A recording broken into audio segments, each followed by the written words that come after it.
So now it's letting me. So what I'm gonna do is I'm gonna post it in my timeline, and as it's posting in my timeline, I will post it in the group chat. Oh my God.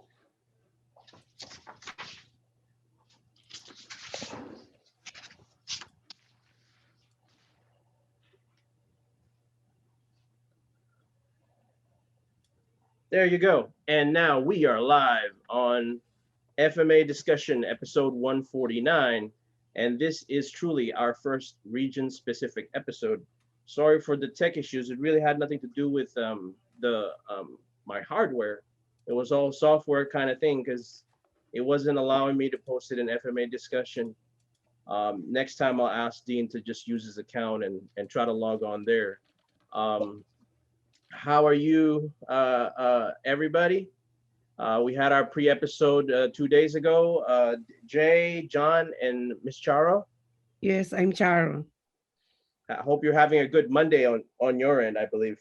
No, it's Sunday here in. Oh, it's Sunday there too? I'm in California. Oh, we're both in California. Great. This is awesome.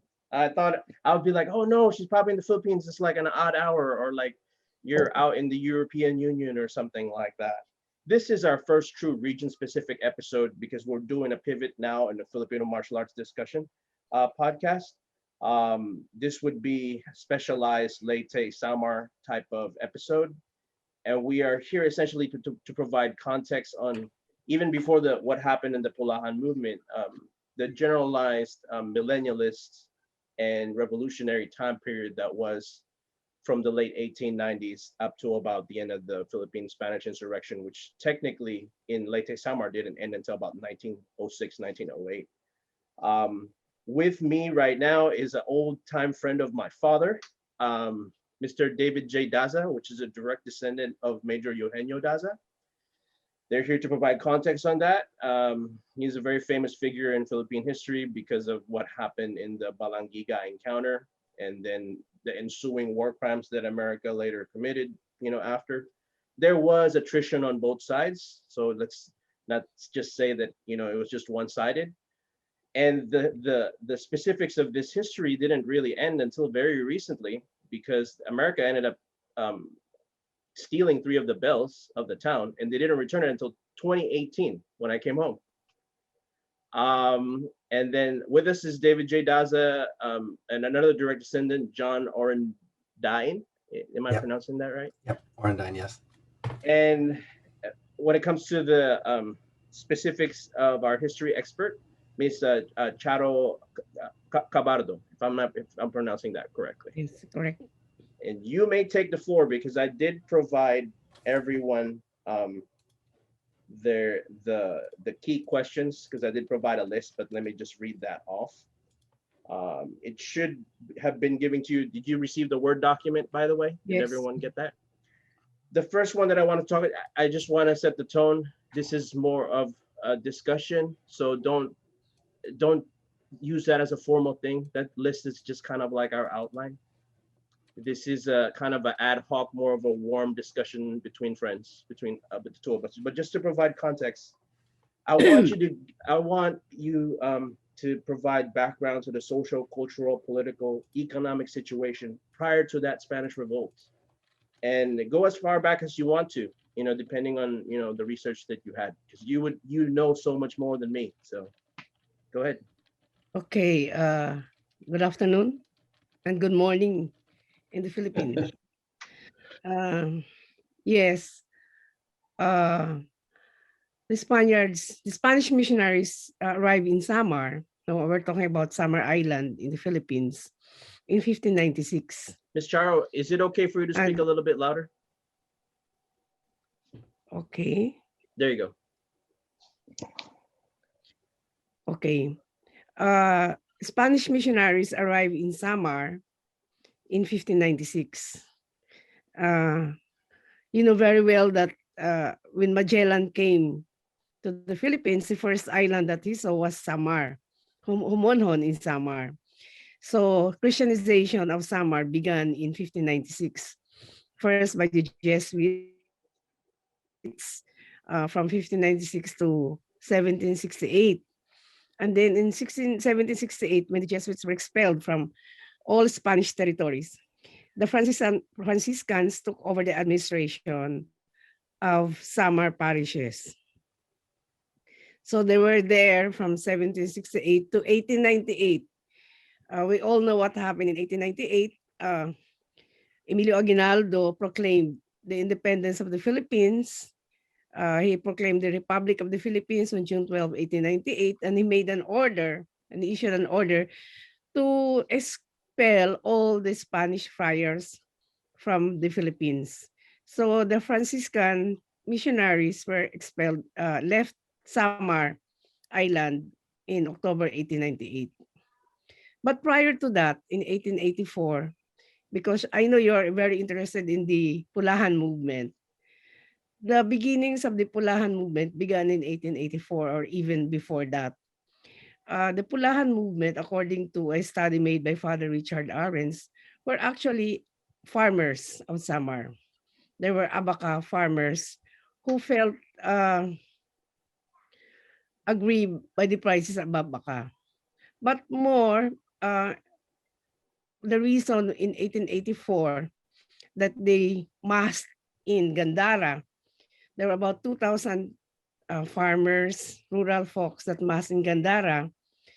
And the Spanish authorities were apprehensive about that. So they arrested many of them, arrested about more than 200, and brought them to Katbalogan, the capital city of Samar. Samar then was, Samar is the third largest island in the Philippines. It's so large, but it was one province before at that time. So they brought them to the capital city, and but they could not accommodate them in one jail, so they released some of them. And the Spanish governor of Samar issued the arrest of some of their leaders. Some were found in Leyte, but some of the Pulahans attacked Borongan, for example, in 1885. In Dolores, also in other parts of Samar. When they were able to arrest some of the leaders, they deported them to Bagabac in Palawan. They imprisoned more than 100, actually 129 were imprisoned, and some were made to do public works. And that was the end of the Pulahan movement.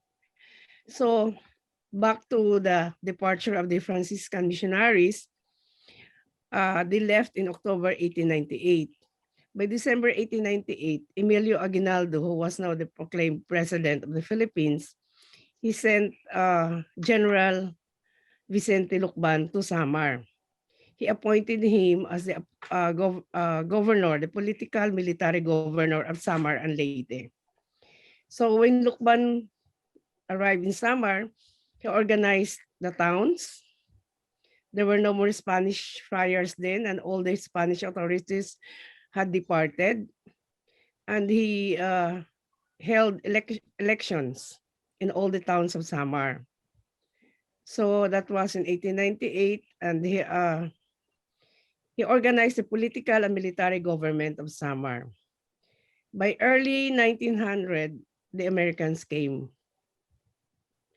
I think one of the reasons why they went to Samar was that they wanted to control the Abaca trade in Samar. It was grew abundantly in Samar. So by that time, the Americans came in January 1900. First in Albayog, they surprised the Filipino forces there. And the next day they went to Katbalogan. I think one of the, they had a meeting with the representatives of Lucban. They demanded the surrender of General Lucban, but Lucban refused. And they burned the town and fled to the mountains. So overnight, Katbalogan was captured by the American forces, led by General Hughes. And then Lucban retreated to the mountains of Matuginao. He dispersed his army. But after a few days, he was able to organize his army. He raised four 4 battalions. 1 battalion in northern Samar, headed by Marcos Pina. 1 in Calbayog by Narciso Abuque. In Katbalogan, Gandara Mountains by Rafael. And in the Eastern Battalion was commanded by, I think, Major Asidilio and Major Captain Eugenio Daza. I'm wondering if that guy is actually related to the Acidilio of Yeah, the Fernando po fame. yeah, Yeah, yeah. I don't know. I don't think so. I don't think so either. So this is my main question because just to provide historical context, because a lot of the people watching right now, we have about 15 viewers right now because we just started. It'll go up, and then they're gonna send me questions in the comment section. A lot of people are here for the Pulahan, movement conversation, but the reason why I wanted Jay to talk about is really the besides that, the big kind of historical event that happened that most people teach in most kids in the Philippines learn in school, that is taught in school, is really the battle way before that, which is what happened with the revolutionary government, which was his great grandfather. The Balangiga encounter with the Americans, because that became a flashpoint, and it was actually published all over the papers in the United States of America, because like they couldn't believe mighty United States, an upcoming empire, was essentially one up by just a group of of insurgents, essentially. Because whether we like it or not, that's what the Katipuna movement was seen both by the Spaniards and the Americans as a nativist insurgency. And so I want you and Jay to provide context on that, and because there's FMA, Filipino martial arts, involved in the encounter, because I did not know this until Jay told my dad, but they hid the blades in the, well, I mean, I want you to go over that, Yeah. on the Ataol. Okay. So the war erupted in Samar. It was part of the larger Philippine-American War in the whole Philippines. So the Americans came to Samar and they tried to quell what they called the insurrection. But so they went into all the towns, made them into garrison towns. And so in August 11, 1901, but there has been fighting between the Americans and the Filipino forces under General Lucban from 1900 to 1901.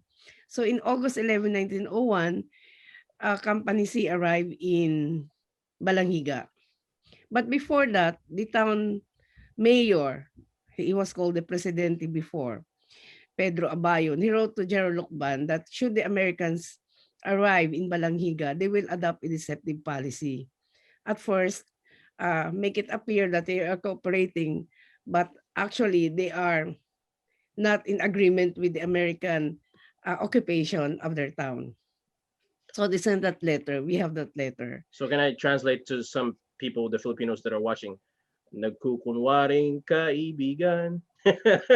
Yes. yes. So deceptive policy. Actually, they adopted a deceptive policy. So balit mangangangkam later on is what you're saying. I understand. So they were there. They occupied the municipal hall, the convent, and 2 private residences. And the captain of that company was Captain Connell. He wanted to clean Balangiga, physically clean Balangiga. So he gathered the men. He gathered the men to force them to do physical work. And then he did not allow them to go home. He put them in sibling tents. The tents were conical in form, no? Tents. And they were cramped, 80 people to 1 tent. And then food was not provided by the American forces. The food was provided by the families of those people who were inside the tents. And it was rainy that time, so there were lots of complaints. But in their several weeks of occupation of Balangiga, there were many complaints. the complaints against some abuses like that, confiscation of some crops, abuse of women.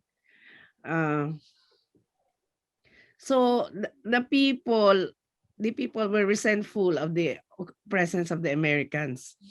So Eugenio Daza was outside Balangiga. He held a meeting with the leaders of Balangiga, the municipal mayor, the chief of police, and other barrio leaders. And they planned to attack the Americans. And so on September 29, on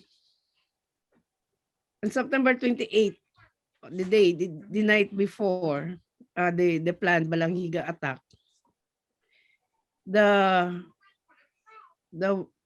people from Lawaan came dressed as women, and they hid some of their sundang machetes, no? Yeah. Inside the coffin, because during that time there was a cholera, and indeed when the inspected some of the coffins held some bodies, dead bodies of children. Let me just rewind and provide a little bit of context for the people that don't know history in FMA discussion. What Okay. you're telling, and what most people know, the research of Filipino history during this time, there was a cholera epidemic on top of there was a Spanish revolt against Spain, and then immediately followed just a year or so by the Philippine-American War, and there was a cholera epidemic happening concurrently. Yes. Not much different with the coronavirus pandemic that's happening right now. So Yeah. you're saying they hid the weapons inside the casket of one of the victims. Yeah. Okay. Okay. So the people were dressed as women. Gotcha. And that night they also sent the women and children of Balangiga to outside the poblacion, the town, no, in another barrio, and except for one lady, one woman, the Susana Nacionales. She was a Parapamatbat. You know what? The Parapamatbat is a woman who leads the prayers in church. She was prevailed to stay behind because it would seem how do you call that? It would not seem normal if there were religious ceremonies on September 29 without her. By the way, September 29 was the feast of Saint Michael. So they went to the church, the men dressed as women, and then there were also the people in the tents were provided weapons. The weapons were hid in the container for tuba. I have a side question because prior to the Spanish coming, there were babaylan, right? Yeah. Essentially, was that tradition kind of kept symbolically by these women leading the prayers in the church? She would be kind of like a modern version of that, like meaning like closer to God, that kind of thing. Yeah, maybe. But the Parapamatbat is a tradition in anywhere in the Philippines. The women always led the prayers in the church. There is always a woman or women who lead prayers in the church. I wonder if that's a carryover, during pre-colonial times, because babaylan was like prominent throughout the islands, not just in any one region. Yes, I think so. But I have read some researches that in Samar, the babaylans were male ministers who were dressed as women. Yeah, that's why they have a high regard for the gay men, because in pre-colonial history, they high regard for the babaylans. It's really odd that essentially the first people that the Spaniards that had contact with the foreign powers was basically people from Leyte and Samar. At the same time, they were also among the last, if not the last, to take on their ways. They kept a lot of the old ways in Leyte and Samar. It's Yes. kind of ironic that way, you know. But continue with that lead up to the massacre. So the men came. It was really planned well, no, by Captain Daza and the other leaders. There were postings. There were supposed to be each contingent, no, from different barrios uh, had an assigned station to take. So the men of Company C were caught unawares because the day before, Captain Edward Bompos, no, Lieutenant Edward Bompos, he went to Tacloban to get the mail for the company. And it was the first mail in several weeks, the first mail that they received since arriving in Balangiga.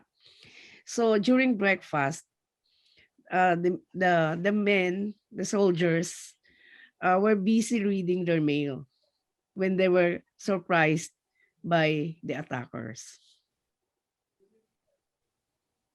And Captain Eugenio Daza, I think, is the only one among the only Filipino who wrote about, who had an account of the event, no. And he said that Susana National was heard singing uh, to rally the men from the church to attack, no. And there was a ringing. The signal for the attack was the ringing of the church bells. It was the attack. The signal was given by Valeriano Abanador, who was the chief of police at that time. Let me ask. You said the signal for the attack was the church bells. Is that the reason why the Americans stole it later? Probably, Church bells? probably, probably, Yes. yes. It was out of bitterness and hatred because that's what caused the death of their Yes. compatriots. Oh, yes. Yes. I see. Let me ask this to I'm just gonna pause you there, Maka. I'm just trying to, you know, because this is the casual dialogue we're having, right? Not so formal.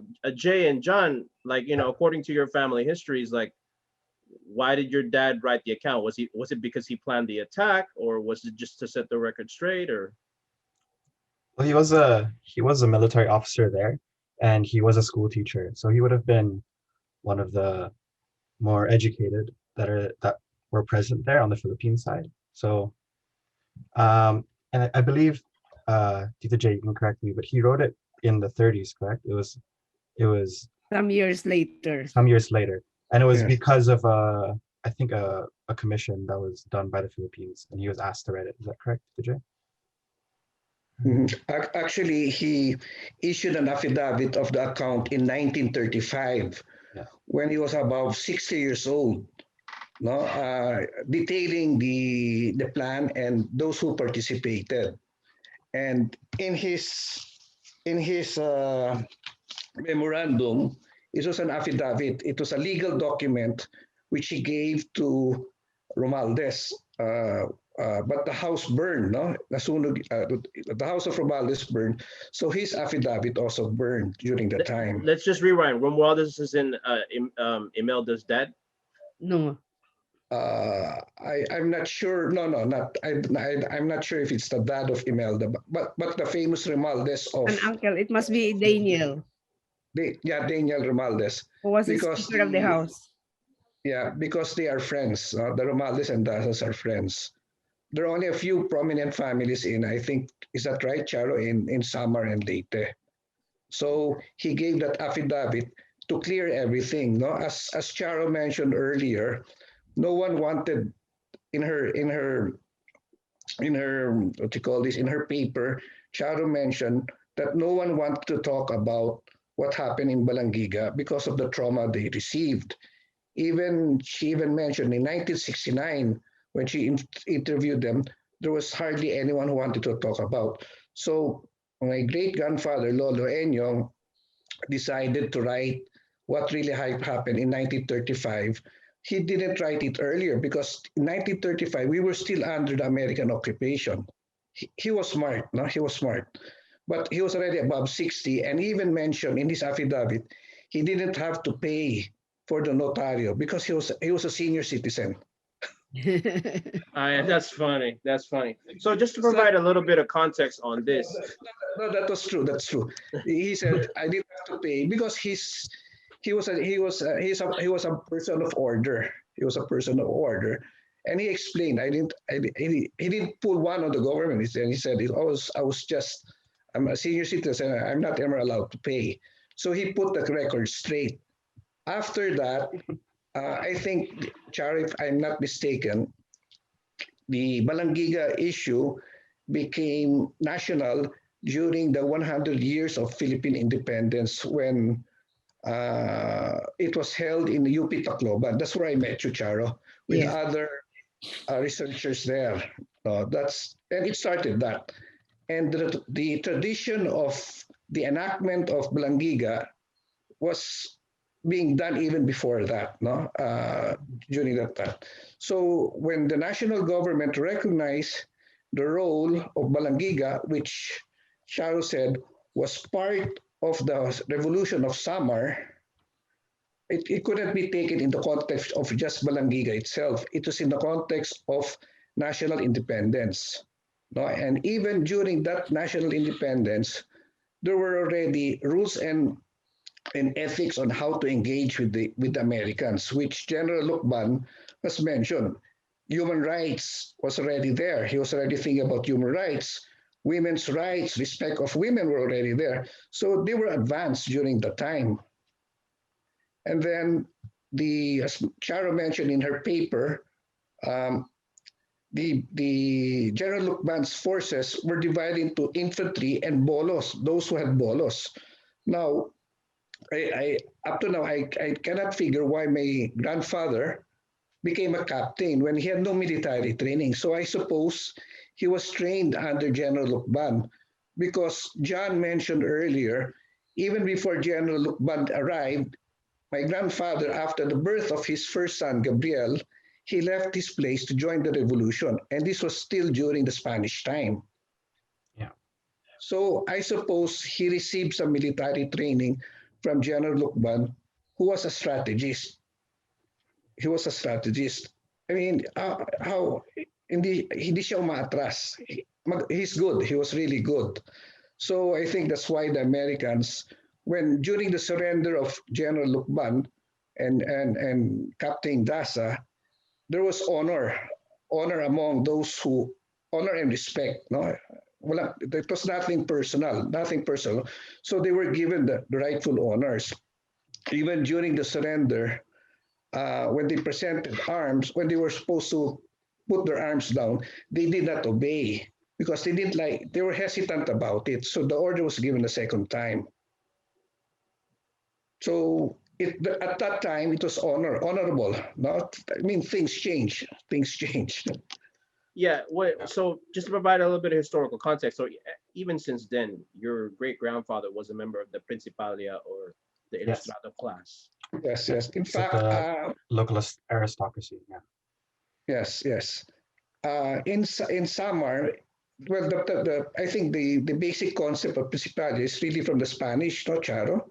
It's really from the Spanish, but it was handed down for its maybe because of its efficiency. Um, my grandfather, Lolo Gabriel, used to say, we are not a rich family or a landed family. He would say that we're just an average family. That's what he used to tell us. So I think it was more out of respect as a teacher, as a maestro. That's why he was given the due respect. And of course, he was able to conceptualize that. Most of the people who joined General Lucban were members of the Principalia. They were the maestros. They had prominent positions in each town in Samar. I think it was not a question of wealth because in the Principalia, from among the Principalia, they choose who will become the gobernadorcillo, the mayor of the town, and the tenientes and the other officers like the police, like that. And the only qualification for election was not wealth, but it was land. They could read and write, and they paid taxes, and they had some land. So most of the Principalia during that time, in fact, most of the maestros in all the towns in Samar joined General Lucban. Yes. So thank you for providing context on organizational command structure. Essentially, it's really no different from what happened when the Spanish American revolt started in the Katbalogan. In most of those provinces, it was an Ilustrado-led revolt. Yeah. And so it's still very similar to that. And the way that it was structured is kind of like medieval Europe, like, you know, that carry over when it comes to serfdom, like, you know, like the landed gentry class is the one that was running things. Before we go to the actual encounter and the finer details of that, I can provide you particular context because I know some of the styles, you know, from that region that they would have used, right? Or maybe they got their training from, as Jay said, from the general, and they had some kind of uniform because it's a military discipline. It would have been a uniform type of instruction, typically a military package that they would have trained anywhere from 2 to 3 months to, like a combate general. Yeah, I think General Lucban had military training in Hong Kong when he was with President Aguinaldo in Hong Kong, when the junta was in Hong Kong. Gotcha. So who would have trained him in Hong Kong? I think he attended a military academy there. Ah. Oh. Hmm. So he was already an appointed general when he was sent to Samar and Leyte. And when he arrived in December 1898, he organized the political and military government. So he organized an army. So he had 1 year before the Americans came to really train the people of Samar. So they were quite ready. They were Yes, quite because ready. he also organized maestranzas. You know, a maestranza is the camp where they produced lantakas, that's their cannons. The cannons, yeah. They produce bullets from bells, sewing machines. They also produce spears and bolos and sundang. And all those weapons they had. So they had maestranzas all over Samar, in Katbalogan, Calbayog, Borongan, like that. I'm glad that you said spears as in Sibat, because that is a main point of contention that just opened up within the last 15, 20 years of Filipino martial arts scholarship. Most styles that you see right now that are practiced in Filipino martial arts, the genealogy of them really is only within the last 50 to 75 years. During the Spanish times, the use of the spear was much more common. It was as recent as even in the late 1870s or so. You see some type of daguerreotype, like paintings, or you see the guy's forearm and it's huge. And instead of carrying a kampilan or a itak, they're carrying a spear and they have a shield, very similar to hoplite type warfare. Yes. Was this also prevalent? Can you provide context on that in Leyte and Samar? Samar society was a warrior society before the Spaniards came. There was the chronicler during that time was Father Francisco Alsina, and he had drawings of Samareños with a spear and shields during that time. So under General Lucban, basically it was being run kind of like how Europe in the Spanish times were, is a very feudal, manorial type of society. But they had at least, you said they had at least a year to prepare for the Americans, essentially. When I was asking Jay about this, it's like, Jay, where were they able to get the recipes for the gunpowder? And you said they all had it locally. I'm like, where'd they get the sulfur and all that? And they have volcanoes there too, right? So I mean, yeah, they had saltpeter, nitrates, and charcoal. These were their ammunition. And they even Lucban even exported some people who knew how to manufacture these to Sorsogon and other provinces. So they can teach them how to make that. I'm just wondering what type of calibers they use, and was it standardized for most of his military, for most of his army? Oh, I don't know that.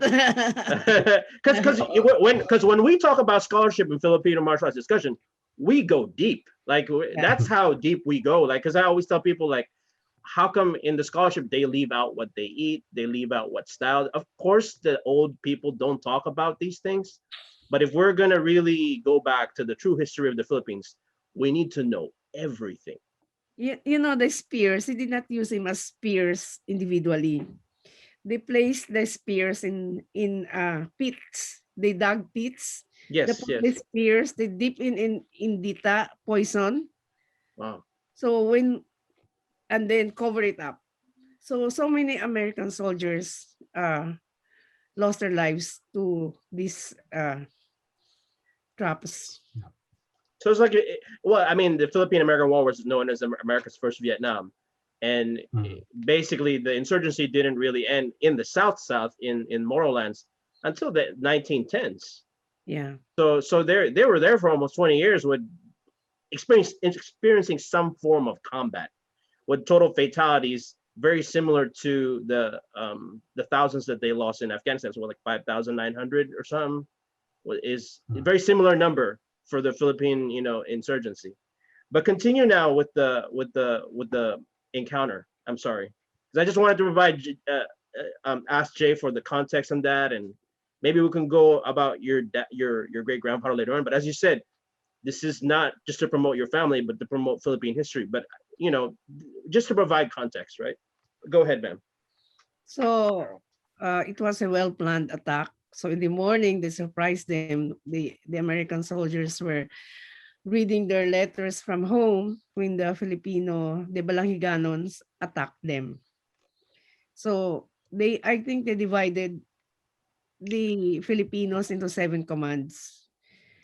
Each command under one leader, and then with an assigned place where to attack. So in a matter of minutes, it was done. And some of those who who survived the attack rode a baloto, a boat, a small outrigger. And wait. So the actual attack, and just to provide some details in that, it was close in fighting, and they hacked them to death, essentially. Yes, I think so. Yeah. I think so. Yes. As Charo mentioned, they were reading their letters. The Americans were reading their letters, and they were also having breakfast. Oh Yeah. my God. There's a story of an American who was eating breakfast, and the weapon he used to combat them when they entered the mess tent was a baseball bat that was there. They didn't have their guns or anything. Yeah.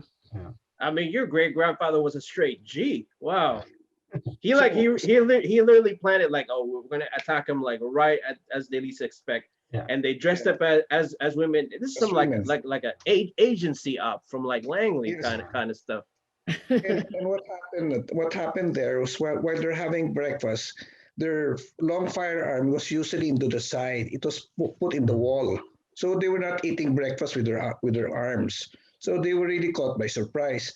That is also the reason why, when the American press in the States found out about and took their pictures, they thought we were savages, because the Americans had food in their mouth and they were killed while having food in their mouths. So it was misrepresented as being savages, which Lolo Enyong clarified. In any act of war, being on the inferior side, we had to strategize. Right. And when you were talking about the Philippine Constitution and the way that the governance is even a lot more progressive with like women's rights, that kind of thing, even just reading the Malolos Constitution or what like defined who was a citizen was like far ahead of like what the American Constitution of like, that kind of thing. So I understand with the locals, with your dad, when the Principales, the Ilustrados, of course they don't see themselves as savages, because like why? We're sophisticated, we're educated in Europe, that kind of thing, right? Yes. And Lolo was educated in Philippine Normal, which is already equivalent to Ateneo, as a teacher. wow. He was an intellectual. So he was an intellectual through and through. Yeah. I'm not sure, Charo, if that's the same school. Kasi Jose Rizal was also educated in Ateneo. Yeah, But during the Ateneo. they called it Philippine Normal, no? Normal Eskwelahan Normal. Maybe that might be the same school. Well, I Yeah. mean, it's just not much different from when you go to France, they call École Normale, École Supérieure. Mm. You know, Yeah. so that's what they would call it back then, and that's just continental European way of describing university, like the Central University or you know the main university, National University, that kind of thing. Mhm. So they hacked them to death. It was close infighting. How many men went into the camp? There were 500 outside, 200 inside. The ones who did the hardest job were Abandador and his police force. Abandador was an Arnis expert, He probably knew De Rovio. chief of police. He was the chief of police. So they were tasked to take the hardest part, the American soldiers, because they were trained. I mean, of all of them, they were better trained than the others who were just civilians. Right.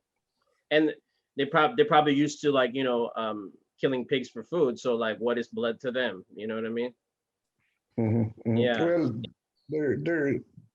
they're adept in the use of knives, no? Because Right. bolos in Samar is really a tool. It's a tool. It's an all-around tool. No, it's just like a Swiss knife. It's just like a Swiss knife. I see. And so how many what was the total casualties of the Americans? So 36. 36 According American to soldiers John died. Taylor, who was the American historian during that time, 36 Americans died instantly, and 22 were and Wounded. 8 were wounded but died later, and then 22 remained wounded. Among the revolutionaries, 28 died and 22 were also wounded. yes. So this was a big loss for the Americans, Julius. Like, it was in this continental U.S. in the newspapers. It was reported as like the biggest loss since Little Bighorn, which is 25 years before. Just to Right. put that in perspective, like, Yeah. what was his name? Sitting Bull and Crazy Horse in Montana. Yeah. Those Yeah. notorious native chiefs. So it was a big loss for the Americans, which was why the retaliation was so severe. So before I interrupted Charo, you were saying so after the encounter, then they left. Were they able to exfil egress out of that battlefield? Yeah, they rode outrigger and they paddled their way to Tacloban, to Tolosa, Tacloban. And did they like wear like disguises again? Like, you know, like when they came in as disguised as women? No. That was the Americans who they remained in Balangiga. Oh, yeah. So no, the They reached Americans Balangiga. exfilled out of the battlefield and Oo. okay. And I think they left Balangiga when after Balangiga, General Jake Smith sent Yes. Major Waller to Balangiga and bombed the town. They They shelled the bombarded. town. They shelled the Shelled town. and burned the town And they A got the month bells after. too. A month after they bombarded. in October. Did Yes. they make any kind of well, this is the Victorian era, so I'm asking, did they make any kind of distinction between, you know, civilians, women and No. children? No. Any male above 10 years old. Yes, no, I'm aware of that order. Yeah. So Yes. before Waller came to Balangiga, he met General Smith. He reported to General Smith in Katbalogan, and he received the order to make Samar a howling wilderness. And he said, Major Waller asked, what age will he respect? And General Smith said, 10 years old. So 10 years and above were to be killed, whether they were men or women. So they bombed Balangiga, they burned Balangiga, and took the bells afterwards. Basically, they took the bells because that signified their defeat, essentially, because that's how they were one up. That was the signal. Okay. And the people of So, Balangiga fled to the forest. namundok sila, namundok. O namundok sila Oh, for okay. several months. I see. That's a smart, you know, it's a good decision. Um, But what happened there was there was hamletting, and they were deprived food. So the guerrillas did not ever have any more access to food. They were starving already. I They were see. starving already. Oh, they were starving inside the tents.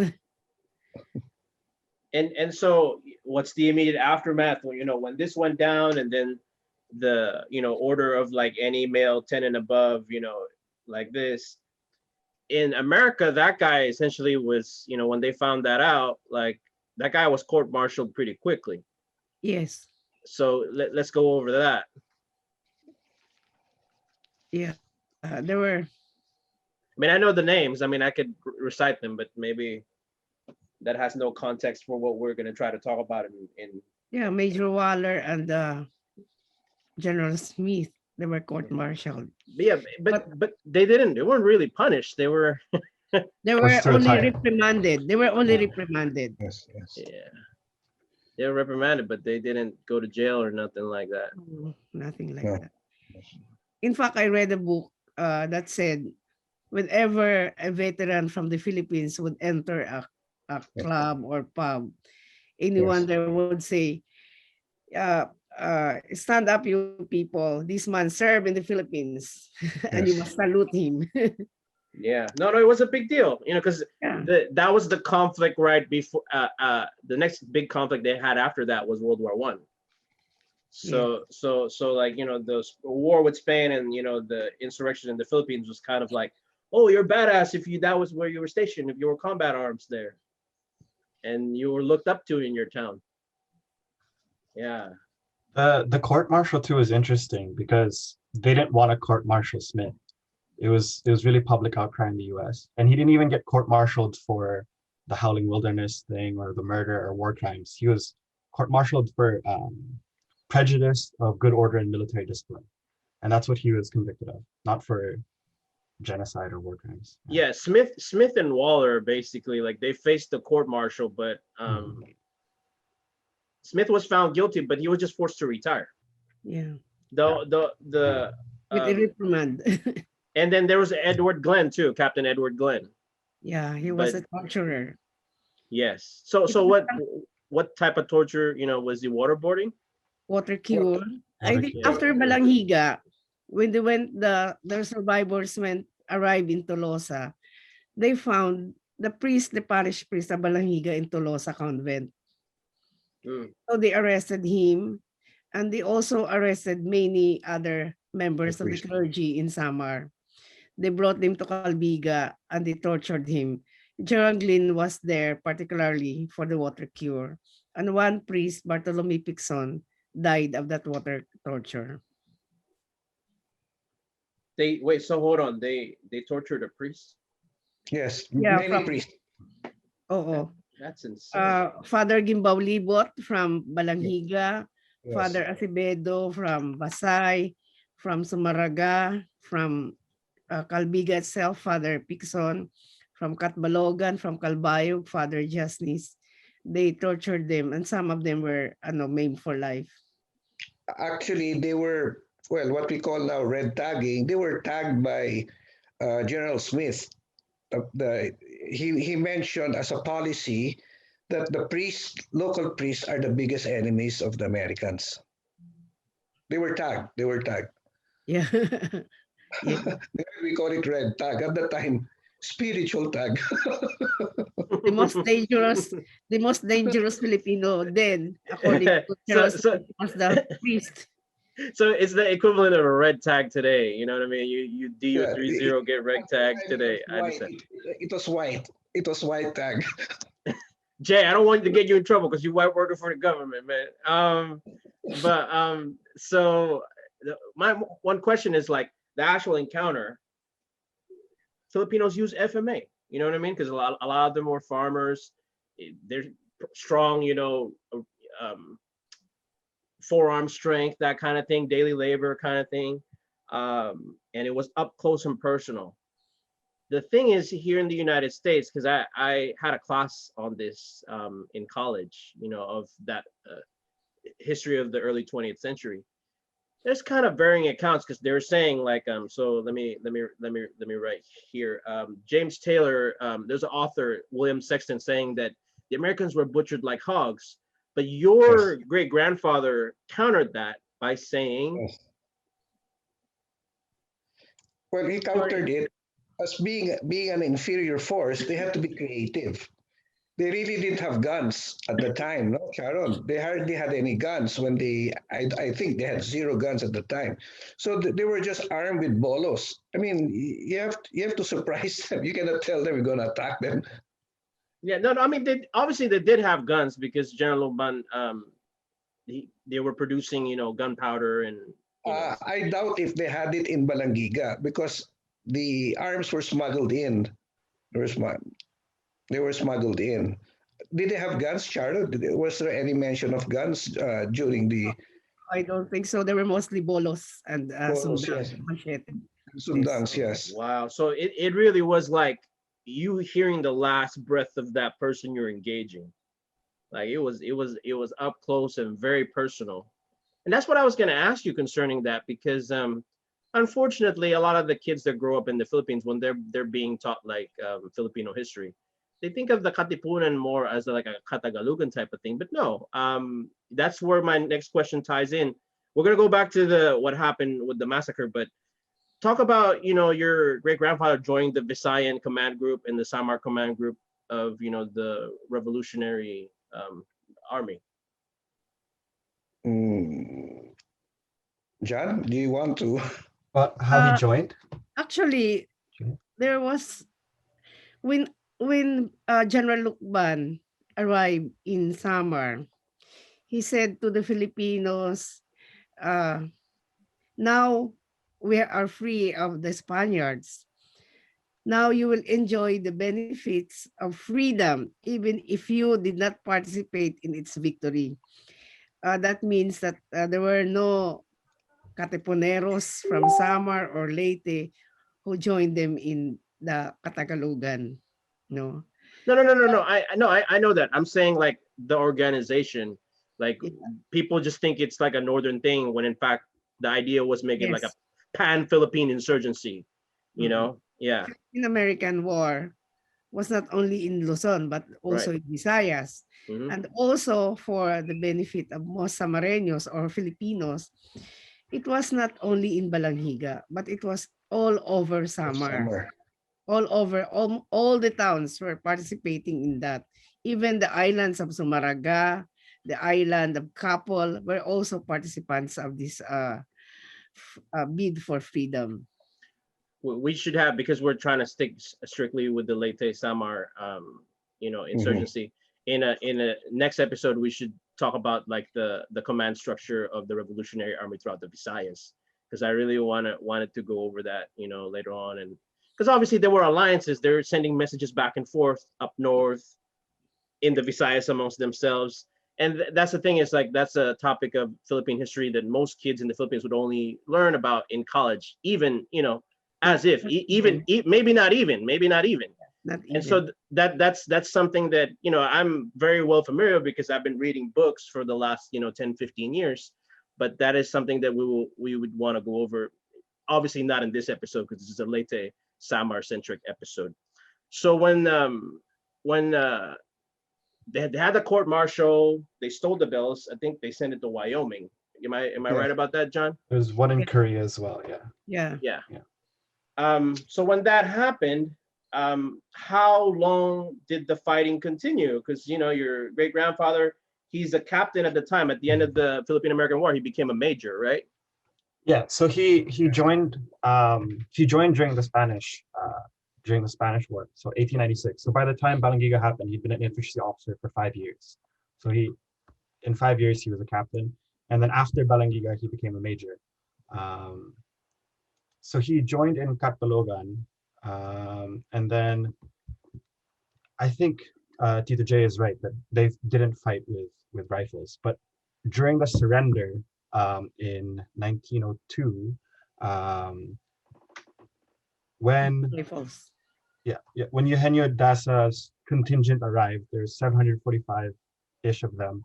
About 230 had rifles, were considered riflemen, and then 440 were boleros. They used bolos. Where'd they get these weaponry?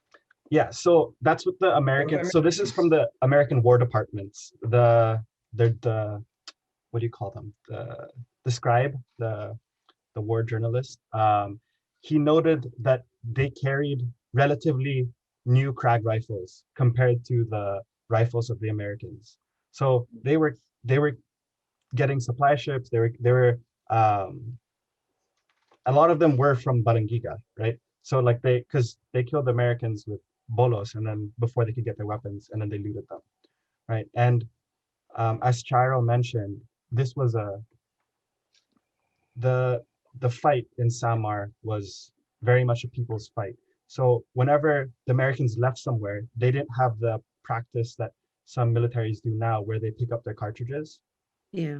And the regular people, children, women, were picking up the cartridges and giving them to the revolutionaries, who would repurpose them, so that they can be used again. Yeah. Reload them. Yeah. So I'm gonna break down everything that you just told me right now, right? So when during the time of surrender, they had newer Krag rifles than the Americans did. Yeah, that's what the journalist said. The war journalist said, like, they were good condition. So where did that come from? That's what I found interesting, and I assume the journalist found interesting too, is that they said like they were in really good condition, and there was more rifles there than there would have been at Balangiga. So they had more skirmishes than just Balangiga that were maybe not as prolific, In when you read Philippine history, to provide context, it's weird because it's almost the same kind of thing. It's like a spirit, like a spiritual successor. When they would fight the conquistadores, the way that they would describe, not just Pigafetta, but like the other accounts, it's like a lot of the Visayans were happy. Like it's almost like they have a frenzy. Like when they come, the reason why they're happy is because their opponent is wearing armor. Iron was in very short supply during that time. So what would end up happening is, like, if they kill a conquistador, they'd be like, oh crap, we can make like swords out of like the stuff that they have. Yeah. Because it was used as currency. Because like if you read the Pigafetta's accounts and the other accounts, the Spanish couldn't believe, like, they're like, well, they gave me silver and gold for exchanging iron ore. This is insane. Because they valued their weapons, because it was kind of like a Swiss Army knife type of thing. Is like you use it as a utilitarian tool, not just to murder someone, but as a farming implement. There was one American writer who noted that the Filipinos then and today are incredibly good at recycling. And this journalist, he covered the Philippine-American War a little bit, and like how they could recycle ammo and rifles, that kind of stuff, and keep them in good condition, or refurbish it into good condition. And they were talking about how this was in like the 2000s. The Philippines was the #1 for making unmarked guns, and they would make it out of anything. So they had the blueprints for weapons, and they could make it out of a plane wing or something. And they could like aircraft aluminum, typically what they would use. Yeah, that's so crazy. Something that the Americans say that like we've had for a long time is the ability to refurbish and to recycle and come up with weapons. So I'm guessing, so now that opens up the scholarship, what you just said, because essentially what that would mean is they would send maybe like a Bolo battalion or whatever, and anytime that they would have engagement with the Americans, like one of essentially the list that they would do, they would get weapons from them, from the dead bodies. Yes. And then the locals would be like, oh cool, free cartridge, like they just threw it in the ground like it was nothing. Okay, I'm gonna give it to Tito over there, who's in the army. And so they were able to replenish their weapon stocks. Yes. Another interesting thing is the same journalist, this was during the surrender, noted that they were also, some of the contingent were wearing American coats, raincoats and boots and hats. So they took the uniforms of the Americans as well. And then they said that even some of their cartridge boxes were full. Wow. So they did have a lot of ammo still and stuff like that during the surrender. So it's like a Mad Max military. Yeah. That's really cool. So all right, so they fought in 1902. So why did Major Eugenio and everybody surrender? Well, what happened there was the revolution, the Katipunan was already going down. In fact, I think he was the last Katupinero to surrender. Aguinaldo surrendered, Lucban surrendered, Abaca surrendered, Guevara surrendered. There was hardly anyone left. And aside from that, the intensity of the war, which the Americans initiated, was giving the Samareños a hard time already. There was already some mutinies already coming on. So it was not anymore to the interest of the people of of Samar to continue fighting. I think that's what happened. In fact, what happened was before the surrender, General Guevara asked for conditions. He asked for conditions for them to surrender, which the American. This is the successor of Lucban. So after Lucban became captured, Guevara took over the Samar command. Yeah, they were either captured or surrendered. So from Aguinaldo to Malvar to it was already going down, no? But the conditions for the surrender were accepted. So they took that path. They took that path. Cool. And so because this is a Victorian time, you know, keep a stiff upper lip kind of thing. And you would have like the general of the Expeditionary Force, Major General Frederick Grant. He was there during the surrender when your great grandfather surrendered. And so General Smith as well. Yeah. So go over the details of that for me. Yeah. So they surrendered at the Gandara River at the mouth of Katbalogan, and General Claro Guevara was one of the first to arrive. And they scheduled a date. I think it was supposed to be the 26th that they were supposed to surrender. And they postponed the surrender because Eugenio Daza wasn't there. He didn't show up for the surrender. And then he ended up coming the day after. So they postponed it just for this guy. What? They postponed it just for your great granddad? Yeah. And then the journalist was saying like, and some American writers were saying that like, because of the Balangiga encounter and stuff like that, he had to be there, was like the writing of the American. Let me ask you, why didn't he show up that first day? It seemed like he was far, but like the way it was written was kind of like when he did arrive, like the eyes were on them. And there were some writers that were saying like, this is the man who did like Balangiga encounter. And then they comment on the rifles and the new uniforms and stuff like that. They were blinged out. Yeah. So even then they're all into bling bling. Okay. General Lucban was captured in February 1902. Yes. There was really just like what Jay said. There was a frenzy in trying to capture him. In most newspaper reports or most history books would say that a detachment of American soldiers captured him. But actually, I saw the documents. They conscripted more than 400 men to really scour the mountains of Gandara, Matuginao, and then to the northern mountains of Samar just to look for Lucban. So finally, he was captured. He was brought to Catarman and he was brought in a steamship to Katbalogan. So shortly after that, there were already talks of surrender. So Claro Guevara made some conditions for the surrender. And as a gesture of, as a gesture, General Smith asked all the tailors in several towns to make new uniforms for the Filipino soldiers. So that's why I was looking up to Jay. I don't mean to criticize your great grandfather. I'm looking up to him because like you see in every photo in the surrender, he's got his Masonic pose, like he's holding the thing and he has this hat to his side. And so I was gonna ask, how did he make sure that the Americans wouldn't retaliate against him? Because he's the one who planned the. And then they still, I think they still believed in honor. Honor. Yeah, so during the surrender, like the General Grant actually like conveyed that honor, and that was written in the War Department journals where like they wrapped the American flag around Eugenio Daza and they gifted him a pistol. Like there was that honor among warriors kind of thing that happened.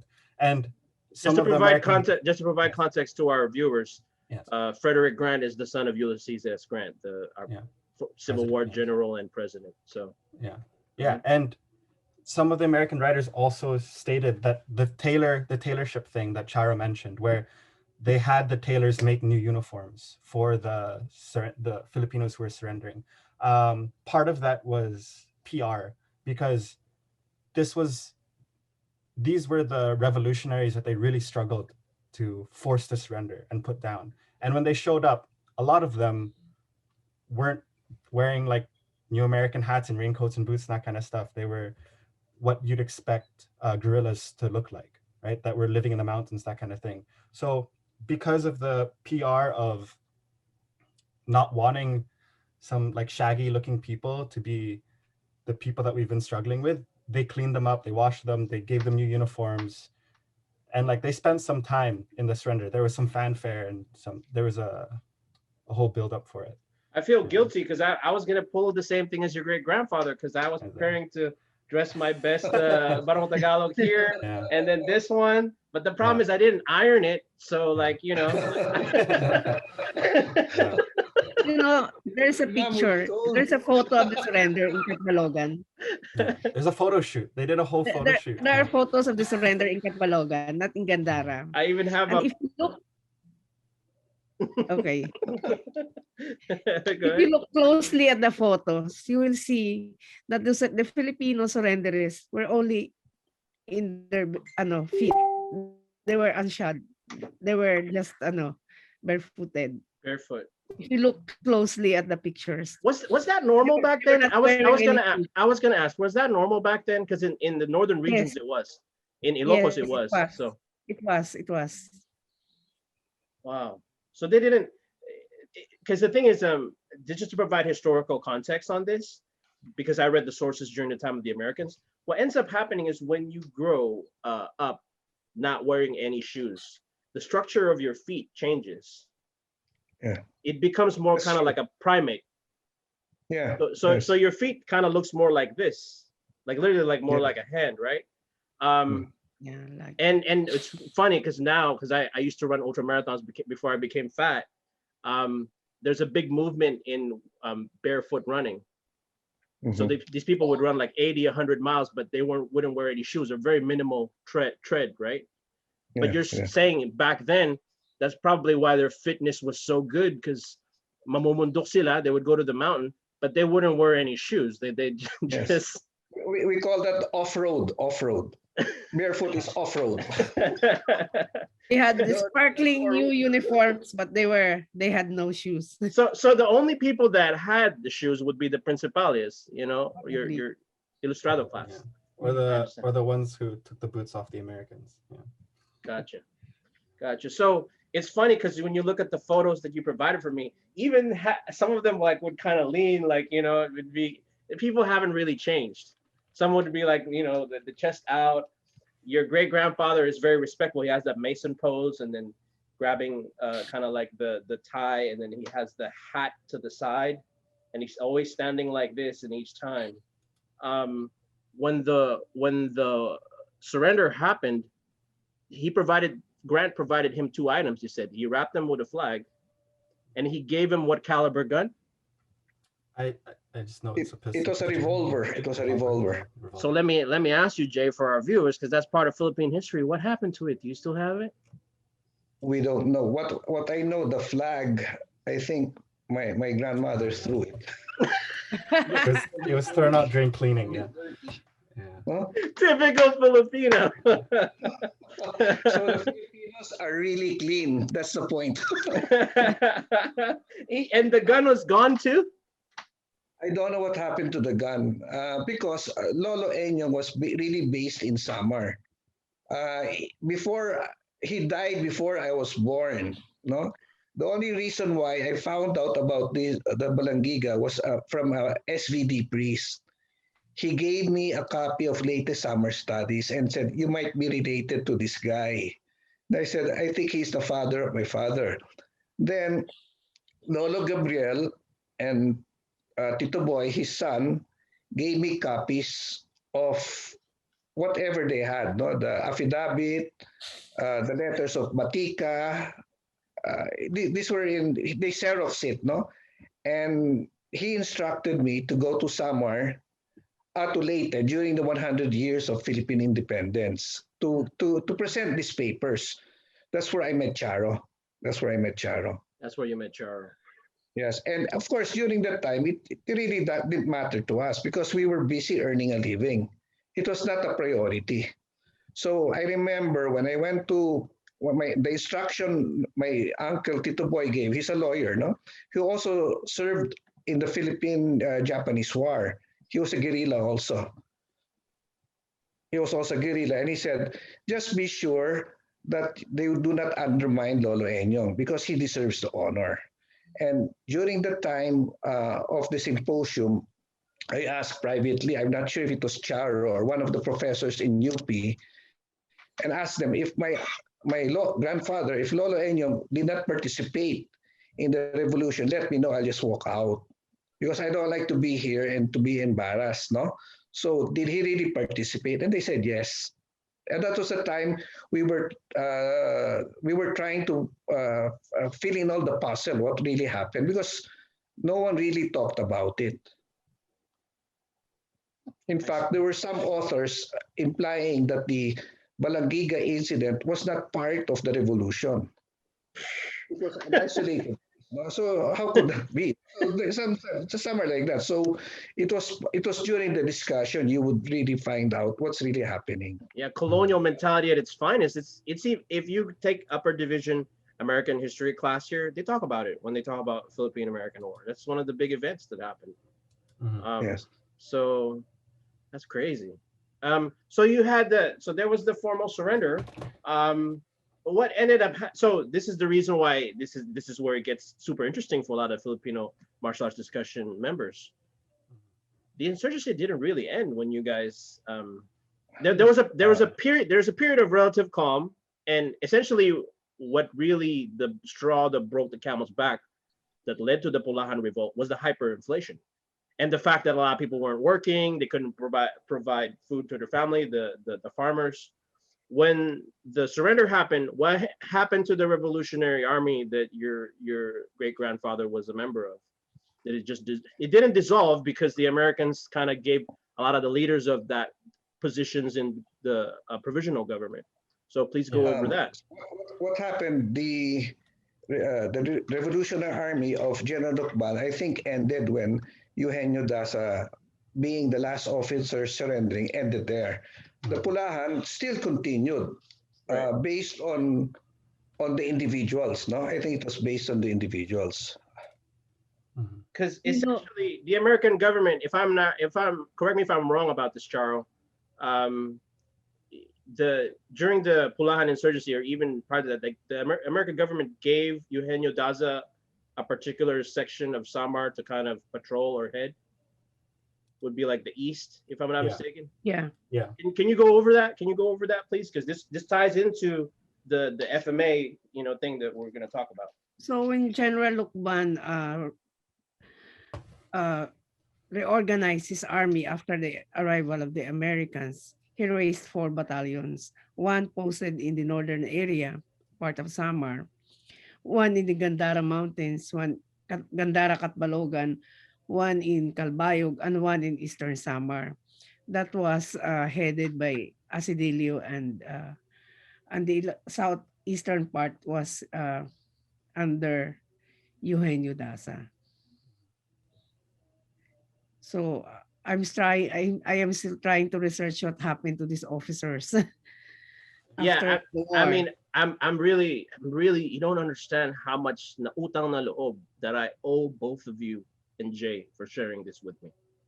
I mean, when I come home in the Philippines, or I'll meet you here I don't know where in California you live, but I have to like take you to Porto's Bakery or something like that, or give you some gift or some kind of art gift, introduce you to Ray Bradbury's group that I'm a member of, because this is just so deep for me. I'm such a geek for these things, because I help run FMA discussion with this. So when you guys get to go home, it would be great if you can ask more of the locals of like, what styles they were practicing during that time, who were these different officers. But because based on my own research, two of the most prominent, leaders of the Balangiga massacre actually served under Eugenio during the Spanish and Philippine American War. The main leader was General Faustino Ablen. I don't really know much about him other than he was kind of like the main leader with a force of about like 500 by the time that he was captured by the Americans. The American records are not really clear on what happened. Some say that he was murdered. Others said that he went back to the mountain and just disappeared like a hermit. And that is essentially the origin of the derobio system that is practiced now in Hawaii and most of the United States. Because their origin story is he did survive, and then he taught a kid. He taught Braulio Pedoy, Mount Braulio Pedoy, who settled in Hawaii. Because as you know, there was basically similar to the Bracero program later on. When the Thomasides came, there was a couple of, less than a generation after that, they sent Filipino itinerant workers to work in the farms over here in the United States, in the plantations in Cannery Row. And that's how it kind of became widespread because of Braulio Pedoy. So I want you to talk about that on the lead up to the Pulahan movement and Eugenio Daza's, part in quelling that revolt. I think Ablen was his area. He covered the area of Leyte. I think he covered the area of Leyte. Eugenio Daza covered the area of Eastern Samar. Okay. From Leyte Samar studies, he had one armed encounter in Nataan. There were clashes, and he was able to overcome the Pulahan there. Then his deputy, according to latest summer studies, was Teduk something, no? Tidok-dok. Yeah, I can't pronounce it myself. Tidok-dok. Yeah, he was able to negotiate for the surrender. And the last battle in Natan was the Pulahan was before that was already suffering a number of defeats. So the last battle in Natan was let's say the last. I mean, it was the last resistance already. Can you provide context on that essentially millennialist movement, Charo? You studied the history. The Diyos movement, most of the leaders were deported to Bagabak in Palawan. The rest of the members were imprisoned. During the time that General Lucban was running the Filipino army, he issued an order. He was saying to arrest all these religious fanatics, religious pretenders that were pretending to be Pope because they were calling themselves Papa Pablo, Papa Isyo, Diyos. Diyos means pretenders to become like God, because they said that they were going to build an army, a revolutionary army in Jerusalem. Anyway, Lucban did not look favorably upon the Diyos members. So the Diyos lied low, but after the surrender of the Filipino forces, some of the Filipino soldiers did not want to surrender. They were confused. Why would they surrender their arms to the Americans? So most of them joined the Pulahans. They regrouped, and it made the Pulahan movement strong because they were also against the Americans. And so it was a big pacification campaign by the Americans because they established headquarters in Katarman or Lauang, in Calbayog, in Katbalogan and Borongan, just to quell the Pulahans.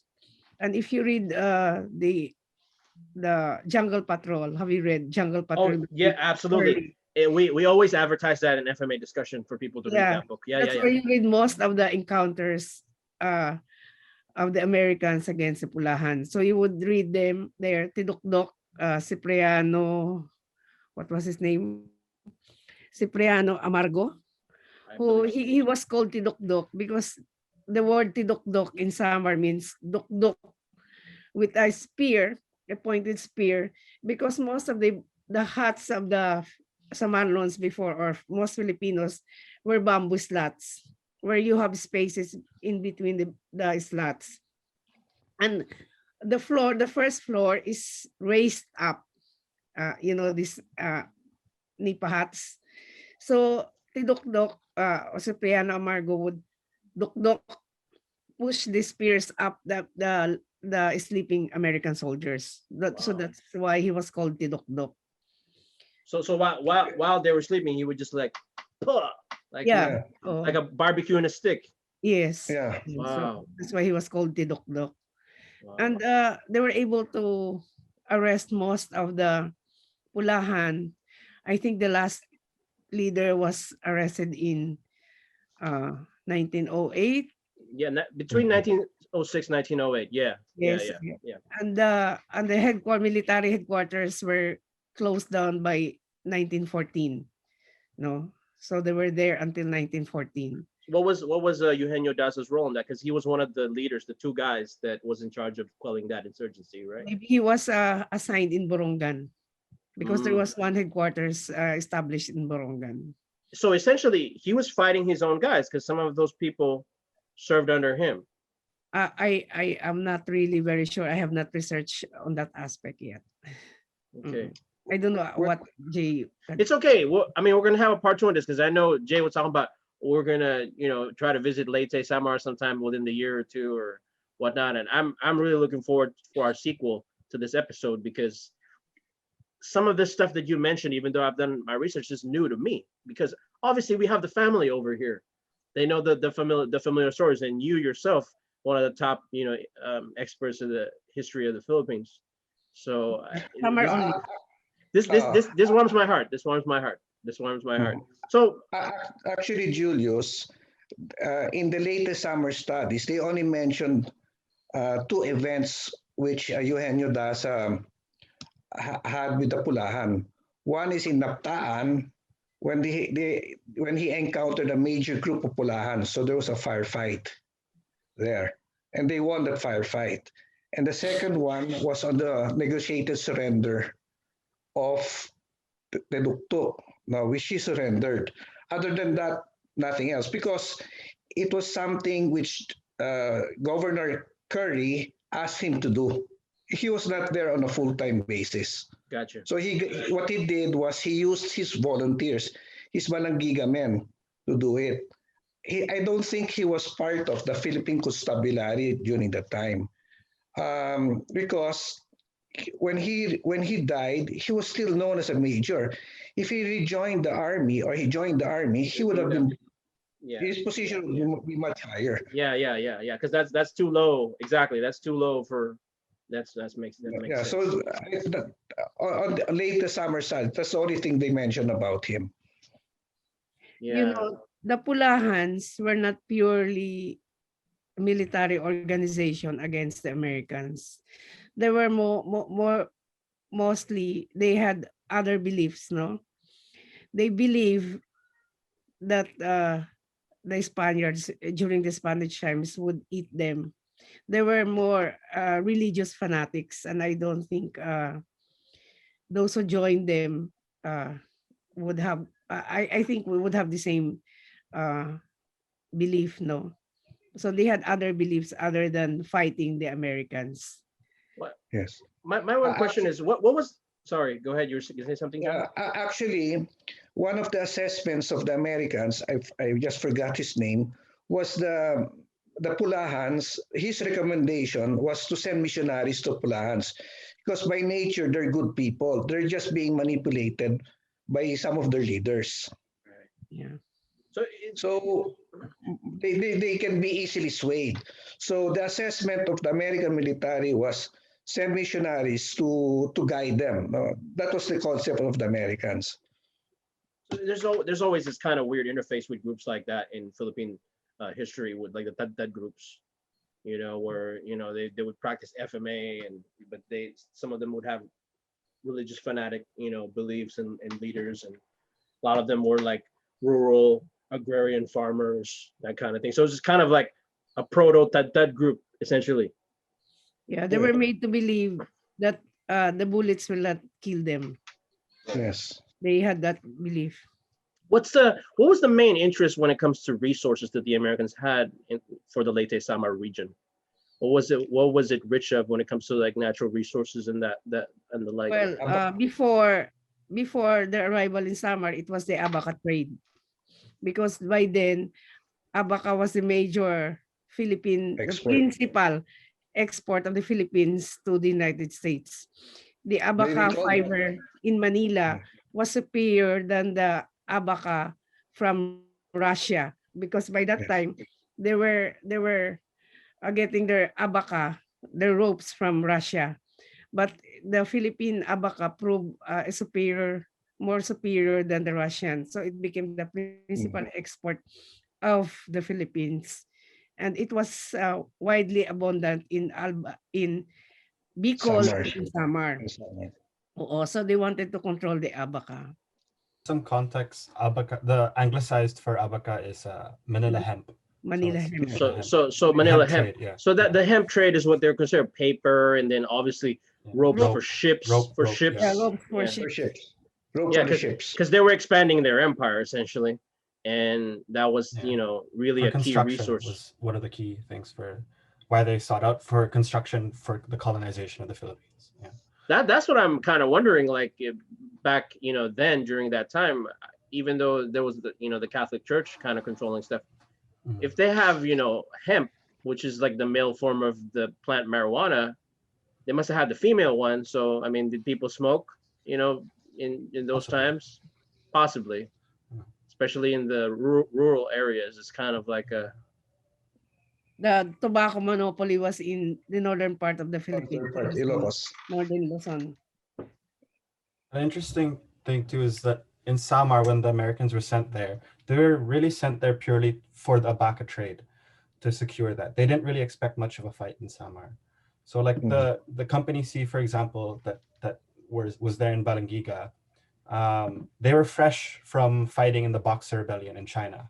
So these were like they were hardened veterans as well. They were hardened Yes. veterans. And like some authors note is that like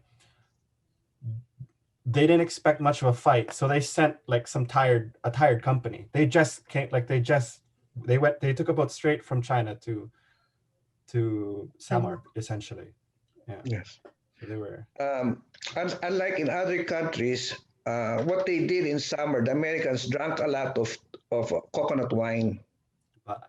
But Tuba. Yeah. So that's cool. So that's the main resource. Was there any other natural resources that they were interested in? The Americans were interested in Leyte Samar besides the hemp. after the war, they took interest in the logging, in the timber industry. And I think they made a survey on the mineral resources.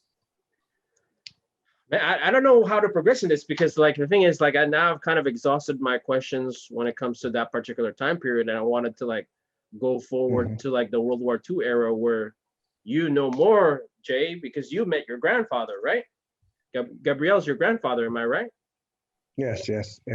He's the eldest of Eugenio. Yeah, and he's a legendary figure in Filipino history too. Actually, I only found out later, that their family were really builders. They were not there to. Lolo Gabriel was the first electrical engineer. He studied in the States, supported himself. I remember he doesn't really talk much. He would just say he'd work as a waiter and elevator boy to finance his study in the States.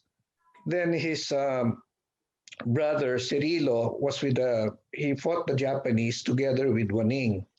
And the son of Lolo Gabriel, Tito Boy, also fought the Japanese.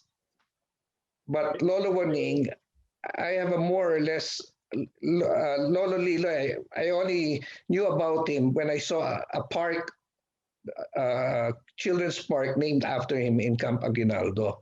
On what he did during the war, I'm not really familiar with that.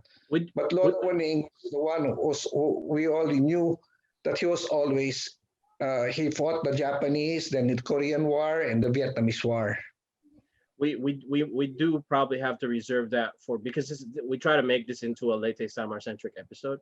I'm going to ask for more questions for the thing because we're not quite up to our time slot yet. But just to provide context on your Lolo Gabriel, when you say the first electrical engineer, the first Filipino to graduate with an electrical engineering degree in the United States, is what you're saying. Not only in the Philippines as well. No electrical engineer in the Philippines. He was the first one to come back.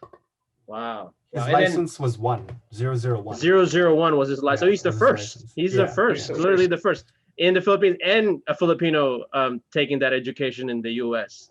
And he studied at a prestigious school in the US. It was the same school that Tesla was at.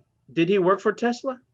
I don't know if he worked directly for Tesla, because Tesla was like a kind of like in the universities now where they research and teach, like a research professor, and then he was a student there. So I don't know if he studied even with him or not, but the same school, Westinghouse. Yeah. And then at the end of that, working, having the Westinghouse thing, he co-founded PLDT, which is like the AT&T of the Philippines, essentially.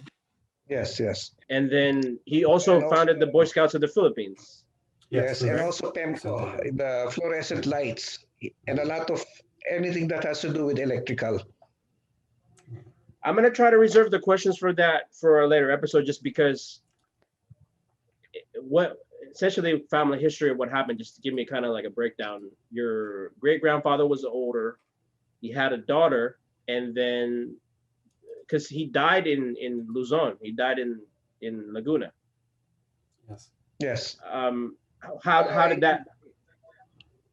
He died he lived with his daughter, no, in Calamba. I suppose he lived there because he was already old. He was already, but he left instruction when he dies he'll be buried in Borongan. So he was given full community honors in Borongan. But his wife, Lola Nina, died in Borongan after, I don't know how many years after. But my auntie was saying, she just said, I'm tired, and she just died. The reason why I would want to go over that in a separate episode is because essentially it's a very curious thing in Philippine history. Like he kind of lived there in the latter part of his life because of his daughter marrying a local. So he was kind of ailing in his latter part of his life, and his daughter was a nurse. So he was only there for less than a year. Yeah. Okay. Yeah, so the reason why I want to know is because like one of his sons, Cirillo, which survived the war and then later retained the rank of colonel, served as the aide-de-camp of General Vincente, Brigadier General Vincente Lim, which is the first Filipino to graduate from West Point. And he's also part of the class. It's called the year that the bars fell, just because of the amount of generals that it had. I mean, his contemporary was Omar Bradley and a couple of other people that became prominent in World War II. I would want to know, like, did Cirillo have a contact with Lim, because he's from Calamba? You know what I mean? Like, is that how it went about? Can you explain to me, like, in a sense, because you would know this, like, and this would be a very wanted topic in the Filipino martial arts community. There were alliances between Katipunan family members, was there not? Like, didn't they intermarry with each other? They had correspondences at least. Can you go over this in detail of what you know, or maybe any kind of familial stories that was passed down to you? We are not aware of that. Actually, with Lolo Cirillo, Liloy, we don't know about his history. I don't know about his history. Now, as Charo said, the Ilustrado or the intellectual class were one of the bastions of the Katipunan. No, so they knew each other. There were not really that many. But you must remember, during the time of the revolution in Katipunan, Samar was a very hard place to go to. it's not that easy. It's a hardship post. It's really difficult there. No, jungle warfare is a way of life there. It's a way of life there. So I remember my grandmother, Lola, because Lola didn't really talk much. It was Lola who's talking much. She is from Calbayog, Charo. She's a Rosales. Yes. Cinco. Rosales. So what Rosales. happened was she would say, why do you want to go to Samar? You're already educated. Why go back to Samar? Life is hard there. It's either you drink or you have a hard time. That's what she used to say. So the future there is really is dim, no? Samar, unlike Bacolod or Pampanga or Tarlac, was not the ownership of land was not like the hacienda type. They were not. It was so money there was not that. I mean, it was not really that much, no. It was not that much. So the societal command structure was more egalitarian than it was in the Haciendera systems, like in the Ilonggos, the Tarlac people, Pampanga. It was a nakikihalubilo yung mga Ilustrado more with they kind of mingle with the natives. This is what you're saying. Yes, yes. I see. My grandfather Lolo Enyong, he was called Don, or Lolo Gabriel was called Don not because of land. It was more out of respect for what they have achieved. Most of the maestros were called Don and Donias. Oh, good. Maestros. He was one of the first teachers of Borongan. I mean, like After graduating from the counterpart of Ateneo, he went back to Borongan. His life after the revolution, I really don't know. But what I read, he was what's called this. He was doing registration of marriages. He was setting up things there, no. And then the others told me he was he was into also herbal medicine. He was also into herbal medicine. So meron siyang alam parang pagka-albularyo, that kind of thing. I don't know if he was curing, but he was also into herbal medicine. That's what they were saying. And then he had a picture, but I don't have it with me. He had a picture with Aguinaldo and Quezon. So I think he was involved also. He was not, after being appointed as congressman, he didn't ever run. So he was really a builder. No, he was a builder. He was building things, and his children were also the same. Now, we never met him because we were not born at that time. But if I were to look at Lolo Gabriel on what kind of a person he is, and Lolo Waning, I think that would reflect on his character, Lolo Enyong. My grandfather, Lolo Gabriel, years before he died, he already had a coffin made. Wow. So he was a planner through and through. He was a planner. And then the coffin, because he wanted the coffin, he was very religious, no? He wanted the coffin as simple as it could be. So it was just planks of wood. And there were openings. It was not a sealed casket. And then I asked him, Lolo, your coffins, because he asked me to keep it in our shop. So he said, I cannot keep it in my garage. Your Lola doesn't like the coffin to be in the garage. So can you keep it in your shop, in your bodega? I said, okay, Lola, I'll do that. Then I told him, Lolo, your coffin's length is about your size or a little smaller than your size. How can you fit? I said, we were open about it. And he said, when you die, you shrink. True enough, he was able to fit. And then I said, why do you have wood planks in between and there are holes, there are spaces? Because I want to decay as early as possible. That's why. And then he even had mimeo reproduction on what would be said during the mass. It was already color yellow because he didn't die when his coffin was made. In fact, the one who made his coffin died first before him.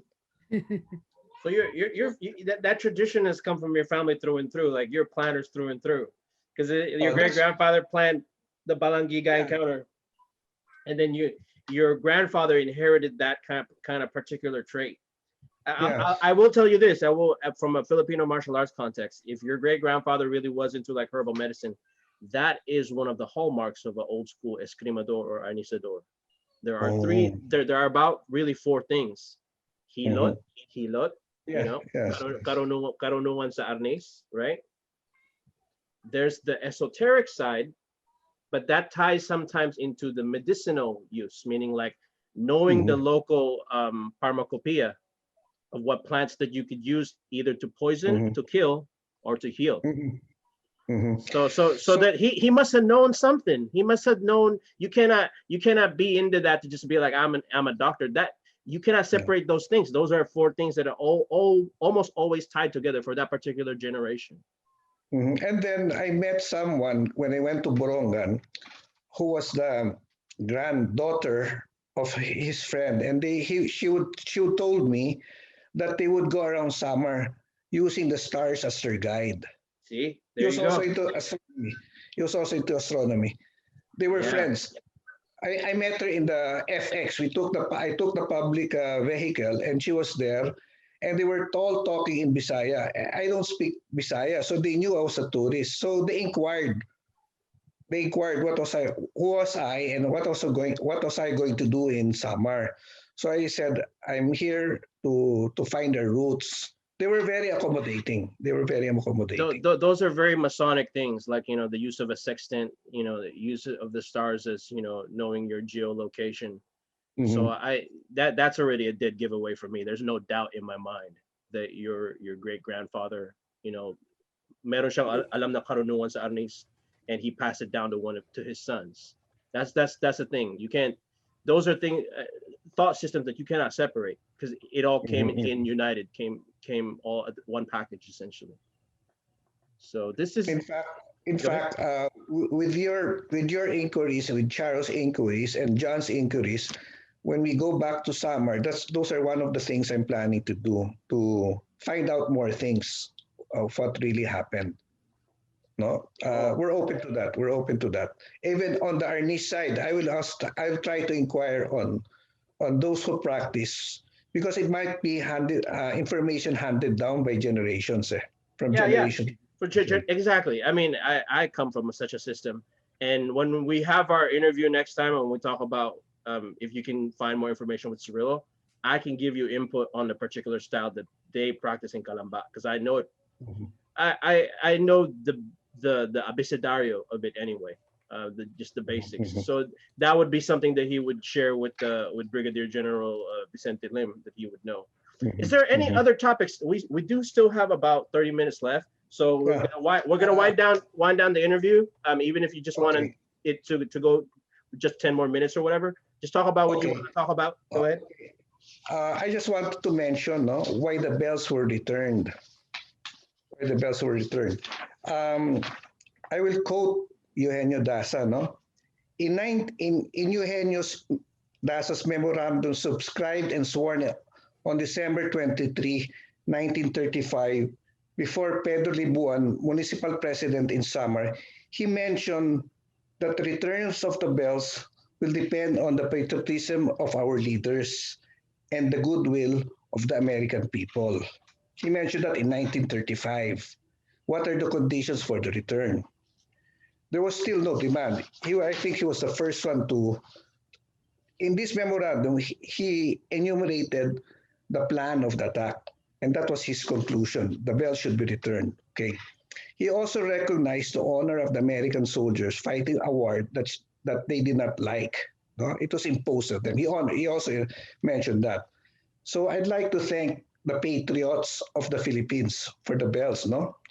Our President, Rodrigo Duterte, the Secretary of Foreign Affairs, Teddy Boy Locsin, Secretary of Defense, Delfin Lorenzana, Philippine Ambassador to the United States, Babes Romualdez. And I also wish to thank the following for manifesting the goodwill of the American people. Defense Secretary of the U.S. Jay Mattis, U.S. Philippine Society, Henry Howard, Dennis Wright, Brian Buzzell, and the many more since the time of immemorial, asking for the bells to come back. Now, these people were able to do it because of two laws. A law that expired in 2017, September 2017. The law that expired was banning of the return of our materials. Then this was superseded by the law of 2018, the National Defense Act of the United States, provided that the bells may be transferred if the Secretary of Defense Mattis certifies to Congress that the transfer is in the national security interests of the United States and appropriate steps taken to preserve the history of the veterans associated with the bells and consultation with the local community in Wyoming. That is the reason why the bells came back. We have to give a shout out to General Bulldog Mathis on my end, you know, being an American citizen. I remember, Charo, during the time of President Ramos, I think it was Cheney who was against it, if I'm not mistaken. And Cheney, I think, is from Wyoming. Yeah, And yeah, there, yeah. and there was this law. So when it was expired, these are the people who, I mean, aside from others, no, aside from others. So patriotism, even if patriotism and goodwill is a never-ending goal, no, it doesn't stop by the bells. Patriotism and goodwill will always be there. Should always be there. Yeah, yeah. Continuing process. It's a continuing process. Well, sorry, not Bulldog, Mad Dog, but thank you for General Mad Dog Mathis for doing that, our secretary. That's cool. Man, Cheney. I don't want to. My lips are sealed. I don't want to release any kind of word I would later regret concerning that. But Charo, do you work for the Philippine consulate? No, I have been an NGO ever since, working for the environment of Samar. We had funding from the United Nations Development Fund, and through the Department of Environment and Natural Resources, we were able to establish the remaining forests of Samar as a protected area. Before we end this this conversation, I just wanted to note to you to click on the chat function so you guys know my email. Okay. So that we can exchange information, and then you could type whatever you need there so I can contact you. But that should be it. Essentially, it would be winding down. Is there any other topic that you'd want to talk about? I will get off live, and I just want to talk to you for just a few minutes, you know, when I stop the live broadcast. But that should be it for us for episode 1. No more topics that you want to talk about concerning? I had my theories of how Gabriel and Eugenio got to know Vicente Lim, but we could say that for another time if need be. We can talk about it now. We just can't talk about the Laguna Styles, I should say. Okay. Yeah, but Vicente Lim went to the same school as Eugenio Daza. They both went to Escuela Normal, but Vicente Lim went in when the Americans took over, when they called it Philippine. They changed the name, but same school, same program. Teachers, they both went to the teachers program. And as Tito J briefly mentioned, Eugenio Daza was in the first Philippine Assembly. So he did go into those political circles in Manila. So probably what it was, what you're saying is probably what it was he was a younger contemporary, obviously, you know, because Vicente was, you know, World War II and then prior, right? Yeah. So he would have been a youngin. He would have been like a tweens during the time of the Philippine American he was 14. He was a courier for General Malvar. Right. He was a courier for General Malvar, and as he was growing up, and then his son, he probably be like, "Hey, I know a guy from around that area. Go under him." Right? Yeah. That probably is it. We're conjecturing, but that was that circle essentially that he would have. He also was one of the founders of the Boy Scouts with Gabriel Daza, so that could also be how he met Cirillo. Wait. So rewind. Vicente Lim co-started it with Gabriel? Yes, yes. He was one of the 7 charter members of the Boy Scouts. of the That's got to Philippines. be it. That's got to Yeah. be the connection. Yeah. Basically, it's like a take care yung mas bata akong kapatid. Yeah, that makes sense. I'm really happy that we're having this thing. Wow, Diana, that's good. Yeah, I'm really happy we're having this conversation. We're learning about this is kind of forgotten Philippine history that they don't know, you know? And this just warms my heart from one Katipunan family member to another. You know, from I'm a descendant of Apolonio Samson of Sigawang Pugadlawan. And this warms my heart. That clan, you know, Vicente Samson, Apolonio Samson, and then Villegas on the other side. That I'm distantly related to Jay that way. And then from my father's side, we were in Malolos, you know, allied with the Bulangs and Domingos and the Kaluwags and, you know, Hoson, which were very prominent during the time of the revolution and also in World War II. So I'm Katipunan on both sides, just like you are. So I feel like kind of like the spirits are with us and they're kind of guiding us to like not forget, I guess, you know, to share it with our Filipinos, especially now in our time of need, because, you know, conflict is in the horizon and we need a unified front in the Philippines. We don't need to be divided. So this concludes episode 149 FMA discussion, our first region-centric episode, and we're concentrating on the Leyte Samar. We plan on having a part 2 for this to go more over about the Arnis and the Pulahan side, or really more of the Arnis side. And then when our next conversation, the top itinerary on that topic, besides those two, is basically the when you move to Luzon, you know, with the Cirillo and the Sons, essentially, because the Sons also played a very pivotal role in Philippine history. So I'm gonna stop the live broadcast now. All right, cool. Thank you. That was really cool. Ako po'y masaya. Na I really owe you so much. I really owe you so much. Huh? Nice to see all of you. Yes. Nice Yeah, to see me all. too. First time to see Jay after many years. Saan po kayo sa ano? I'll just have this on for just the next 8 to 9 minutes. Saan po kayo dito sa California, Miss Charo? We're in Fullerton. Magkalapit po tayo. I'm 5 minutes away from you. Really? I'm in the city of Orange. Oh, yeah, City of Orange. Yeah, my sister went to Fullerton and transferred to Cal Poly Pomona. Oh, And then Jay, ano pong, can I mention that now here, or are we still violating OPSEC? It's off, no? It's off. Just us, no? It's off now. Yeah, okay. And then let me stop the recording as well.